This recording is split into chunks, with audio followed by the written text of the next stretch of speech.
দিব্যজ্যোতি চ্যানেলের তরফ থেকে আমি মিমি আপনাদের সবাইকে সাদর অভিনন্দন জানিয়ে আজ আমি একটি নতুন ভিডিও শুরু করতে চলেছি। আজ আমি বলবো তুলসীর গুণাগুণ নিয়ে। জ্যোতিষশাস্ত্র মতে তুলসীর কী গুণাগুণ আছে সেটি আমি আপনাদের কাছে তুলে ধরছি। তুলসী গাছ প্রত্যেক হিন্দু বাড়িতেই আমরা রাখি। এই তুলসী গাছকে প্রত্যেক দিন আপনারা স্নানের পরে জল ঢালবেন। বিনা জলে তুলসী গাছকে রাখবেন না, তাতে করে আরও দুর্দশা ঘটবে। এই তুলসী গাছ বাড়িতে থাকলে কি হয়, অশুভ শক্তি নাশ হয়। এই তুলসী গাছে যখন আপনারা জল দেবেন তখন আপনারা তামার ঘটিতে করে জল নিবেদন করবেন। এতে করে বিষ্ণুদেব প্রসন্ন হবে। তার সাথে সাথে যে গ্রহটি আপনার জন্মছকে দুর্বল আছে এবং যে গ্রহটিকে নিয়ে আপনারা চিন্তিত ভয় পান, সেই গ্রহটিও উন্নতি হবে। সেই গ্রহটি হলো শনিদেব, শনি গ্রহ।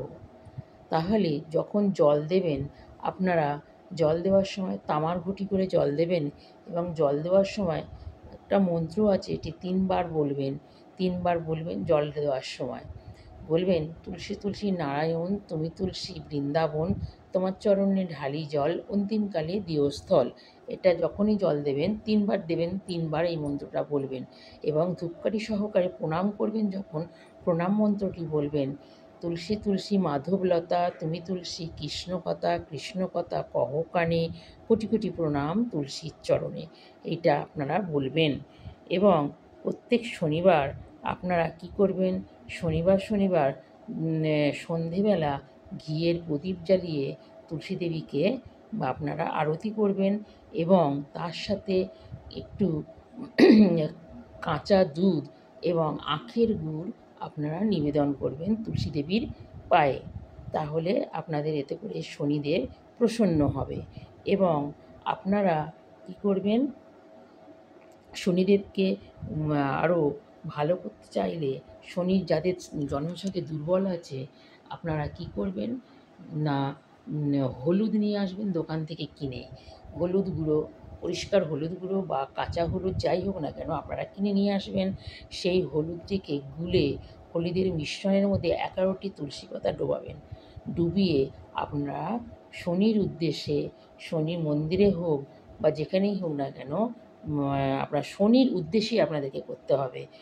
11টি তুলসী পাতা শনির উদ্দেশ্যে আপনারা নিবেদন করবেন।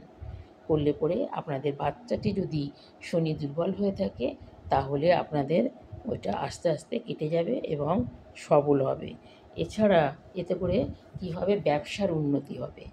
ব্যবসার উন্নতি হবে, সেটা মানে চোখে পড়ার মতন।